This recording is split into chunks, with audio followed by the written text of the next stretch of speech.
وعزتي وجلالي يا محمد، لو استفتحوا علي من كل باب وجاءوني من كل طريق ما فتحت لهم إلا أن يأتوا من ورائك.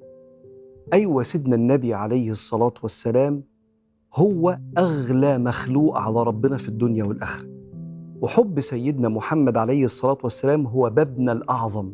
قصة الحب دي وتمني اللقاء اللي خلت بعض الناس يقول كلمة جميلة، قال له صف لي الجنة، قال فيها رسول الله صلى الله عليه وسلم. بسم الله الرحمن الرحيم. ازيكم يا حبايب قلبي؟ عاملين ايه؟ يا رب تكونوا بخير. صباح الفل او مساء الفل على اختي وحبيبتي وامي اللي بتتابعني. وحشتوني كمان مره، وحشتوني. النهارده بقى عندنا روتين بس حلو جدا، روتين التنظيم والترتيب اللي احنا متعودين عليه كل اول شهر. النهارده هنعمل مع بعض روتين مليان طاقه ايجابيه وحب ونشاط وحيويه كمان. يلا، لو وراكي حاجه عايزه تعمليها اتفضلي قومي وحطي الموبايل كده عندك على الرخامه وابدأي اشتغلي عندك في المطبخ وخلصي كل اللي وراكي. هنعمل ايه دلوقتي؟ بص، انا لسه صاحيه من النوم، انا نمت شويه وصحيت. يعني الروتين بتاعنا ده روتين مسائي، يعني بالليل. بصراحه بيني وبينك عندي شويه مواعين في الحوض، بس قلت خليني اخلص الاول الليله اللي انا بعملها وبعد كده نغسل المواعين على رواقه. فيلا بينا نسمي الله ونصلي على الرسول عليه افضل الصلاه والسلام.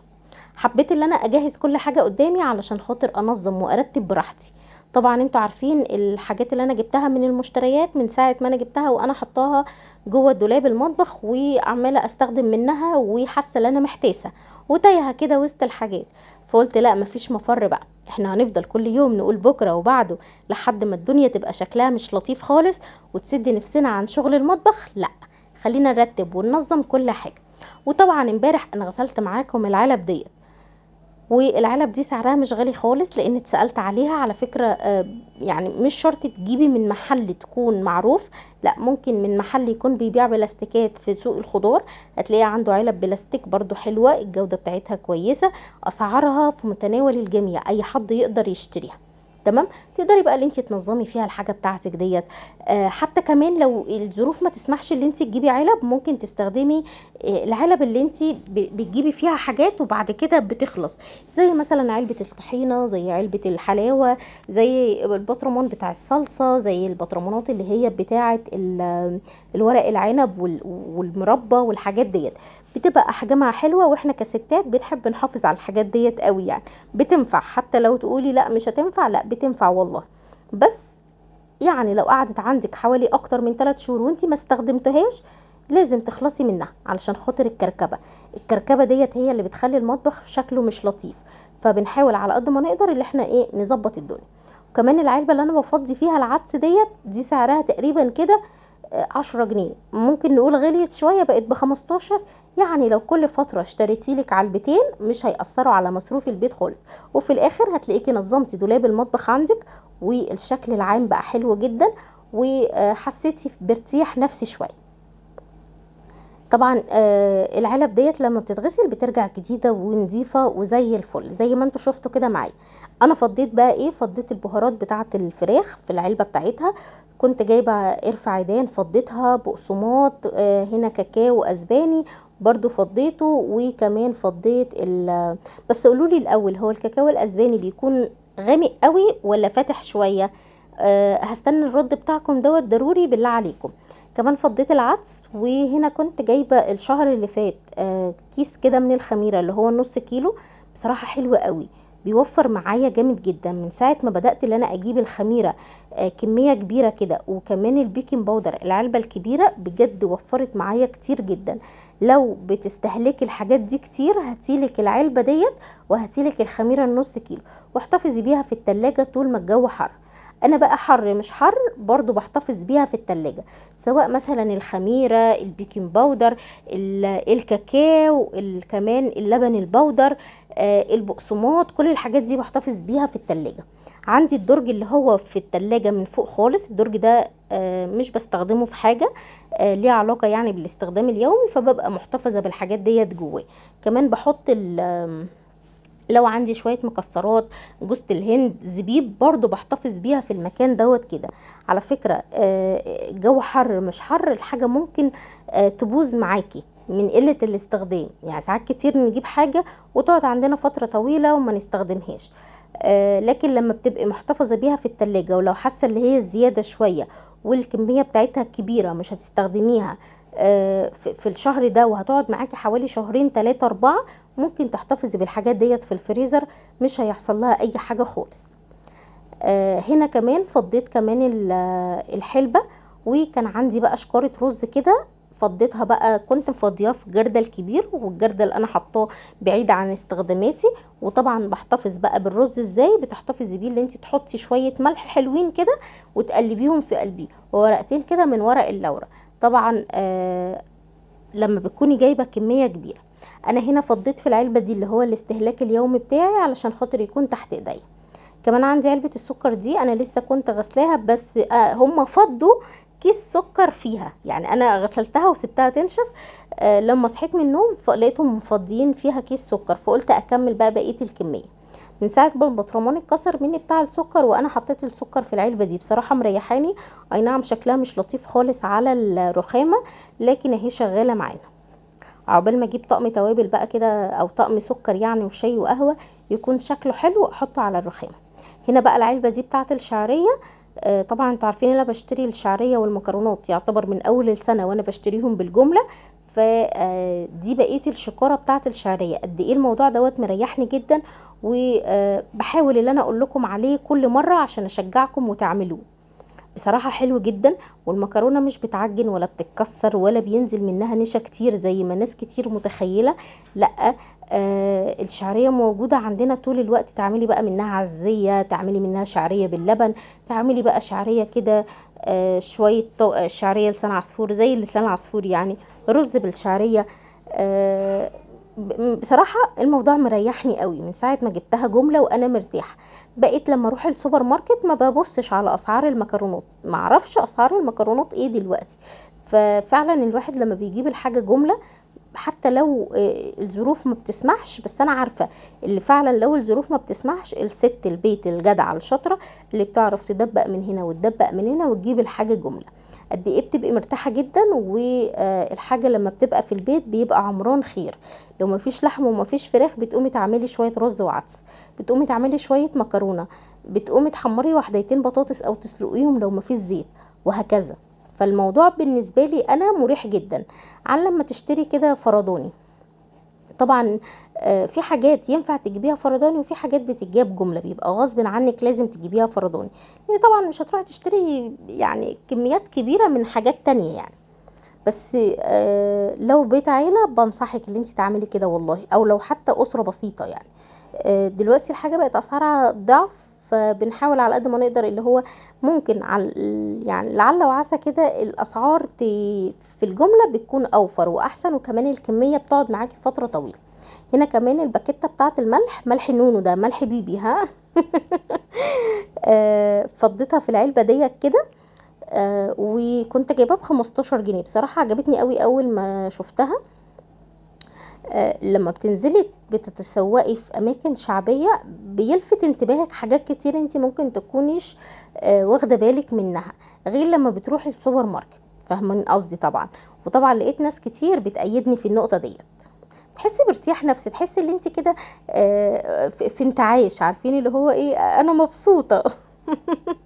فضيت كمان هنا الطيط او المساحيق يعني عامه سعرها طلع قوي، فربنا يعيننا امين يا رب العالمين. حاولي انت بس ما تهدريش في الكميه، يعني ما تحطيش زياده عن اللزوم في الغساله، فاهمين قصدي طبعا. هنا بقى بعد ما خلصت كل حاجة والدنيا بقت تمام ومية فل وعشرة، بدأت بقى اللي انا اعمل ايه، اصبن بقى الرخامة. طبعا الرخام اللي هو حوالين البوتاجاز ناحية اليمين والشمال انا نضفته كويس جدا وصبنته كمان. تعالي بقى معايا نصبن هنا ونغسل مع بعض شوية المواعين الحلوين بتوعنا. طبعا انا ما كنتش هعمل اي حاجة، بس ايه عارفين اللي هو ايه، صاحية عندي شوية نشاط، عندي شوية طاقة كده ايجابية شوية، فقلت اطلع بقى شوية الحاجات دول معاكم بقى. كده الرخامه بقت تمام وزي الفل. بحاول ان انا اشطف الفوطه وارجع انشفها تاني واظبط كده الرخامه وارجع كل حاجه مكانها. يلا بينا بقى نلف كده الكاميرا ونشوف هنعمل ايه تاني مع بعضنا. صليتي على الرسول النهارده؟ طب يلا بسرعه صلي على الرسول واستغفري كتير واحمدي ربنا اكتر واكتر على كل حاجه. طبعا امبارح لما قريت معاكم كده بعض التعليقات، لقيت في كومنتين مش حابين الموضوع قوي بتاع التعليقات ديت. قالوا لي حاسين اللي احنا في برنامج ابله نجوى تقريبا او ماما نجوى. فانا حسيت نفس الاحساس، يعني حسيت ان انا مذيعه في الراديو كده. فلو حابين الموضوع نكمل مع بعض، لو مش حابين خلاص هستنى رأيكم في الكومنتات ان شاء الله بإذن الله، لان رأيكم طبعا هو اللي هيخليني انفذ او ما انفذ. طبعا بقى الاستغفار كتير والصلاة على الرسول اكتر، وحاولي طول الوقت اللي انت ما تضيعيش كده وقت الصلاة بتاعك، حتى لو مشغولة قومي سيبي اللي في ايديك، ربنا هيبارك في كل حاجة بتعمليها وهتلاقي في بركة في كل حاجة ان شاء الله بإذن الله. في كذا كومنت جالي، حابه ان انا ارد عليكم بقى كده واحنا بنغسل المواعين مع بعض. اولا في كومنت قالت لي هبه ظهر عندي كده نوع كده من انواع الحشرات، فعلاجه ايه؟ بصي، انت ممكن تعملي بحث على النت، بس طبعا الاحسن من البحث اللي انت تهوي المكان. هوي المكان كويس جدا، لان الصيف لما بيدخل معاه حاجات غريبه جدا. فحاولي طول الوقت اللي انت تعرضي الفرش بتاعك للشمس، علشان خاطر تتأكدي ان الموضوع دوت مش هيجي تاني. وطبعا لازم تستخدمي منظف، او لازم تستخدمي حاجة تموت الحاجات ديت. اقرب منظف عندك او اقرب بتاع منظفات ممكن تسألي عليه. كمان لو انت في القاهرة هوصف لك واحد حلو جدا تقدري اللي انت تروحي له، يعني اي حشرات بتظهر في الصيف تقدري اللي انت تجيبيها من عنده. بتاع المنظفات ده فين؟ بتاع المنظفات في باب الخلق. روح عند مديرية الأمن واسألي على بتاع المنظفات اللي هناك، اللي هو شركة مبيدات حشرية تقريبا. هتلاقي عنده كل حاجة. بسم الله ما شاء الله، المحل دوت حلو جدا ومشهور جدا. هو جنب العفش بتاع الموبيليا. اكتبي الاسم عندك عشان عارفه ان انت ممكن تنسيه، بس صدقيني انا مش فاكره اسم المحل قوي بتاع المنظفات، بس هما الاتنين جنب بعض على طول. في باب الخلق جنب مديريه الامن، بجوار محل العفش على طول. تمام كده ان شاء الله باذن الله كل حاجه عندك هتبقى تمام وزي الفل. بس حاولي تعرضي الفرش بتاعك للشمس، لان الحاجات دي بتزيد بسرعه. فلو بامكانيه تعملي الموضوع دوت يا ريت، يبقى هتلاقي الموضوع عندك تمام. بالنسبه بقى للنمل اللي اتسالت عليه كتير، في دواء بيتباع في الصيدليه تقريبا سعره 15 جنيه.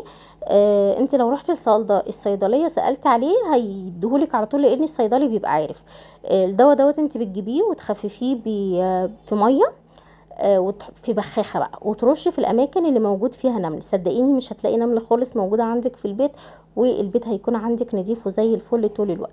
وحاولي طول الوقت بعد الاكل مثلا المكان اللي بتاكلوا فيه يتكنس كويس، مطرح الرده فتافيت رز وقعت من الولاد، لان طبعا انتوا عارفين الوقت دوت وقت النمل، فمش عايزين يسيطر علينا، عايزين احنا اللي نسيطر عليه.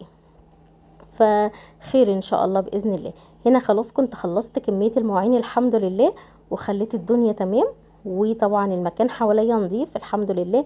وقد ايه استريحت نفسيا لما رصيت الحاجه في العلب بتاعتها ودخلتها جوه دولاب المطبخ. صليتي على الرسول النهارده؟ طب يلا بسرعه صلي على الرسول. لو بتتفرجي عليا لاول مره ما تنسيش تحطي اشتراك وتفعلي الجرس على كلمه الكل عشان يوصلك كل الفيديوهات يا ست الكل. طبعا ما تنسيش اللايك بتاعك لو وصلتي معايا لحد هنا، هستنى اللايك بتاعك والكومنت اللي بينورني ويكترني طول الوقت. حاسه النهارده وانا بتكلم ان انا هاديه لاني حرانه قوي مفرهده. عارفين جو الفرهدة؟ عاملين ايه يا بتوع الصيف؟ اخباركم ايه؟ كويسين دلوقتي؟ مرتاحين واحنا صوتنا مش طالع كده ومش قادرين نعمل حاجة؟ يلا الحمد لله على كل حال. صبنت كده المواعين وشطفتها خلاص، هصبن بقى الحوض وخليه نضيفه زي الفل. بالنسبه للاستانلس، ازاي ننضف الاستانلس ونخليه بيلمع كده وبيبرق ويبقى طول الوقت نضيف معانا؟ شويه كلور من غير داعي خالص اللي انت تجيبي منظف غالي، واسعار المنظفات دلوقتي بقت يعني بتنافس اللحمه والفراخ. فخلينا كده ايه ماشيين ببركه ربنا. شوية كلور تنضفي بيهم الحوض هتلاقيه رجع ونضف زي الفل واحسن من الاول. بقى مراية تبصي فيه كده تشوفي نفسك. وكمان البوتاجاز. وبالنسبة للمرايات ممكن برضو شوية مية مع شوية خل في بخاخة كده مع نقطة صابون، برضو بديل المنظف اللي هو بتاع ملمع الازاز. بس كده بنحاول على قد ما نقدر اللي احنا يعني نحاول اللي احنا نوفر في ميزانية البيت، بحيث اللي احنا نقدر نشتري كل اللي نفسنا فيه من الاكل والشرب، ونوفر شوية في المنظفات. اي نعم، في حاجات ما ينفعش نوفر فيها زي مثلا المنظفات، فعلا دي حاجة من اساسيات البيت، بس بنحاول على قد ما نقدر اللي احنا ايه، حتى لو هنجيب بنقتصد في الحاجة. لو كنت بتستخدمي مثلا في غسيل المواعين كمية كبيرة، بتحاولي تقللي شوية. مش معنى كده الحاجة ما تنضفش، لا طبعا لازم الحاجة تكون نظيفة وزي الفل، بس في فرق بين الاقتصاد. فاهمين قصدي؟ هنا بقى بعد ما خلصت والمواعين كمان اتصفت معايا شوية، قلت بقى خليني ان انا اكمل جميلي. وبما ان يعني خلاص كده الولاد هيتعشوا ويناموا، وانا بقى اللي افضل قاعدة بقى لاني نمت شوية.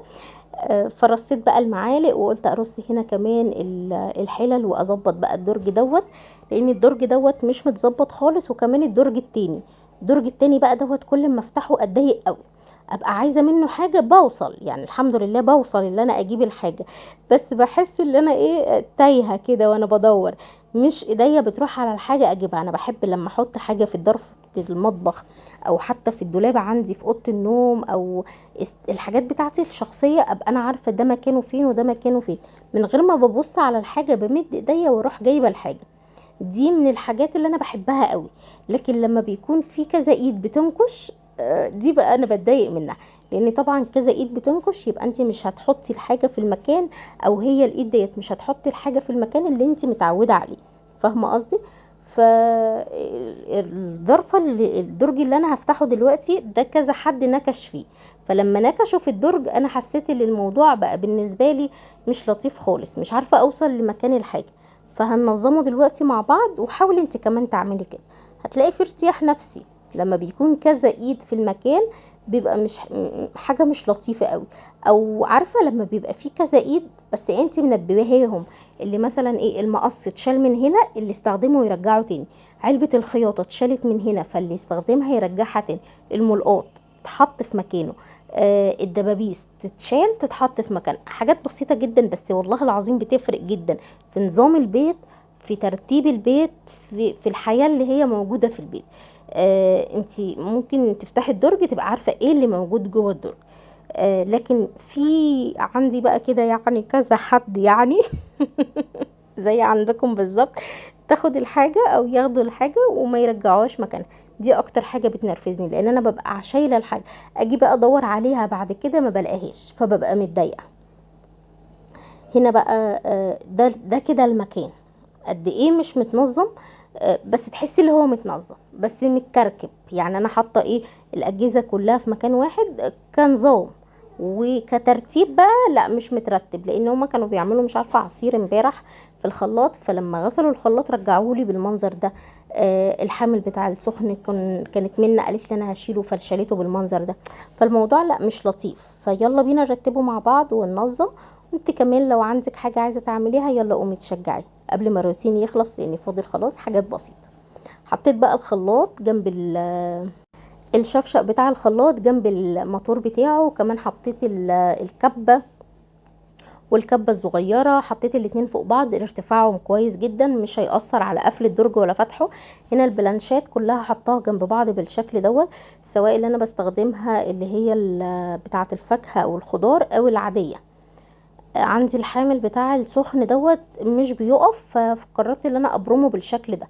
حاطه جنبيه الجهاز، لا مش الجهاز، الميزان بالشكل دوت كده. المنظم بقى اللي هو لونه بقى احمر دوت حاطه جواه الهاند بلندر بقى اللي عندي مع المضرب مع بقيه الحاجات اللي هي الرفايع يعني. هحاول كده ان انا ارصهم على قد ما اقدر عشان اظبط الدنيا واخلي كده الدنيا تمام وزي الفل. وايديكي لما بتبقى رصه الحاجه بتبقى عارفه مكان الحاجه اللي انت رصاها، من غير حتى ما تدوري عليها. لو فتحتي ومن غير ما تحطي ايديكي وتاخدي الحاجه اللي انت عايزاها، بتبقى عارفه الحاجه دي موجوده ولا مش موجوده. ساعات كتير بنحط الحاجه ونرجع ندور عليها ولحد ما بتغلبي، لكن لما بتبقى ليها مكان ثابت انت عارفه هتخلصي ترجعيها مكانها. كده خلاص يعتبر نظمت كده الدنيا على قد ما اقدر. حسيت الحوامل برضو الصغيرة دي مش لطيفة قوي في المكان ده، فحطيتهم بين البلانشات. وكمان المعايير اللي هي الصغيره البلاستيك ديت ركبتهم بقى ببعض وحطيتهم بالشكل ده. كده خلاص الدرج بقى معايا متنظم ومترتب والدنيا تمام وزي الفل. هرجع كمان المفارش اللي احنا بناكل عليها او لتنظيف الخضار، ويبقى كده 100 فل و10. لو وصلتي معايا لحد هنا ما تنسيش اللايك. بحبكم في الله، احلى واطيب اخوات، بحبكم في الله والسلام عليكم.